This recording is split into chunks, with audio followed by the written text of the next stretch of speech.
Olá, tudo bem com você? É um prazer estar aqui com você hoje, segunda-feira, dia 17 de novembro de 2025.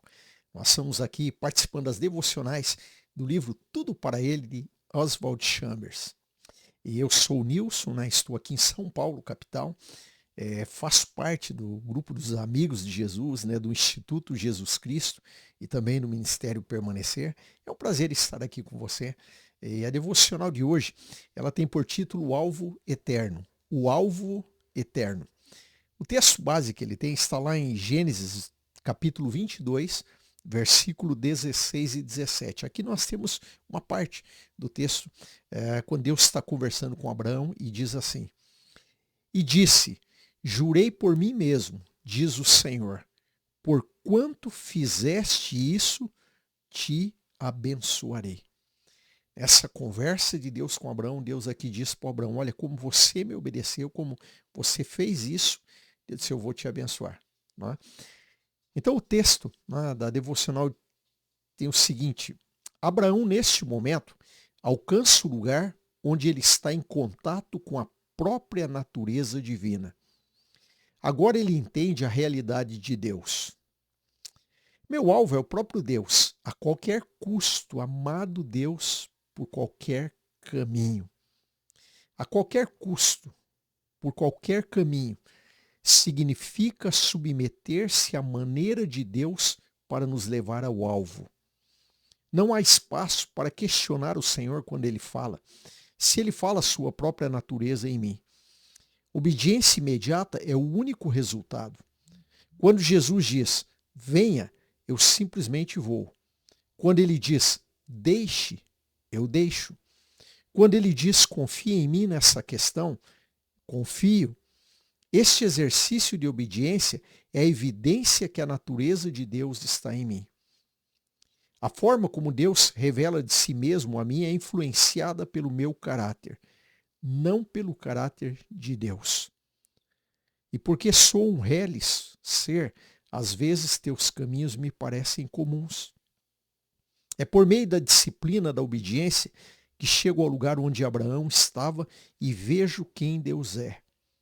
O Senhor nunca será real para mim até que eu fique face a face com Ele em Cristo Jesus. Nessa ocasião saberei e poderei ousadamente proclamar: no mundo inteiro, meu Deus, não há outro igual ao Senhor, não há ninguém como Deus.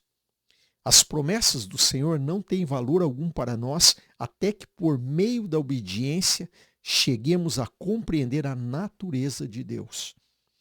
Podemos diariamente ler algumas coisas na Bíblia por um ano e elas nada significarem para nós.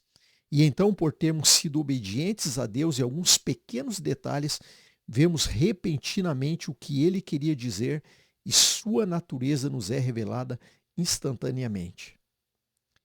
Porque quantas são as promessas de Deus, tantas tem nelas o sim, porquanto também Ele é o amém. Repetindo, né? Porque quantas são as promessas de Deus, tem nele o sim, porquanto também por Ele é o amém. Está lá em 2 Coríntios 1:20. Nosso sim é consequência da obediência, quando por obediência ratificamos uma promessa de Deus dizendo amém ou assim seja, essa promessa se torna nossa.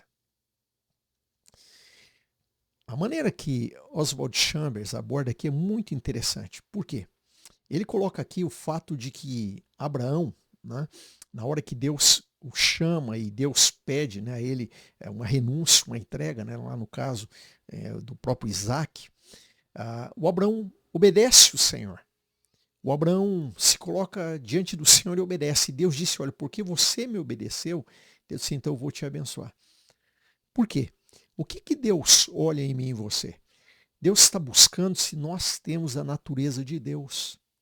É isso que o Oswald Chambers trata aqui.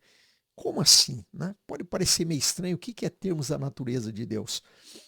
Antes de nós conhecermos Jesus Cristo, nós tínhamos a natureza do pecado, nós tínhamos a natureza de Adão, né? O primeiro homem a ser criado, que pecou, e aí passou o pecado a toda todas as gerações. Então, o ser humano, ele traz a natureza do pecado nele até que ele se encontra com Jesus Cristo. Quando nós nos encontramos com Jesus Cristo, que a palavra de Deus fala lá aos 1 Coríntios, capítulo 15, quando diz que Cristo é o último Adão, né? Não fala o segundo Adão, lá fala o último Adão. É interessante porque a história de Adão e na minha vida e na sua vida, a natureza do homem pecador, ela se encerra quando nós aceitamos Jesus. E aí Cristo passa a habitar em mim, em você, e a nossa natureza agora, a nossa natureza não é mais a humana de Adão, a nossa natureza agora passa a ser divina, passa a ser a natureza de Cristo em nós. Ou seja, o nosso pensar, o nosso agir, a nossa vontade, o nosso comportamento, tudo dentro de nós, né? Toda a nossa vida interior passa a ser algo onde Cristo está vivendo através de nós. E aí acontece então o que está nessa devocional, né? Quando a natureza divina se manifesta em nós, quando nós agimos, né, em obediência, quando nós agimos não questionando Deus, querendo discutir com Deus, não que você não possa orar e falar com o Senhor, mas aquela natureza rebelde de se opor a Deus, quando nós temos uma natureza onde nós somos dispostos a dizer sim para o Senhor, a dizer eis-me aqui, Senhor, estou te ouvindo, Senhor, quando nós somos prontos a ouvir o Senhor, então tenha certeza que essa natureza divina que está em nós, ela vai mover os céus e Deus vai nos abençoar, porque Ele encontrou em nós a natureza dele. E aí é isso que essa devocional está tratando hoje. Então deixa Cristo viver através de você, né? Deixa o Senhor Jesus viver através de você. Vamos orar? Obrigado, Senhor, porque Jesus vive através de nós. Obrigado porque o Senhor tirou aquela natureza pecaminosa que estava em nós. E o Senhor colocou em nós a natureza de Cristo. Agora nós podemos pensar como Cristo, podemos sentir como Cristo, podemos viver como Cristo, porque o Senhor trocou dentro de nós, ó Deus, aquela fábrica que havia do pecado. E o Senhor colocou agora a presença viva de Jesus em nós. E por isso nós sabemos que nós temos a tua bênção, nós sabemos que nós seremos obedientes, que nós vamos ter um coração sensível à tua voz e aceitar a tua vontade, porque há em nós a natureza de Cristo. Obrigado, Senhor. Amém, Jesus. Muito interessante, né? Você parar para pensar nisso. Se necessário for, para você compreender, ouça de novo essa devocional, pense um pouquinho, né, mais sobre ela. E amanhã nós continuamos, né? Então não esquece de compartilhar, de curtir esse vídeo, né, de comentar. E eu tenho certeza que Deus tem mais coisas boas para as nossas vidas. Deus te abençoe.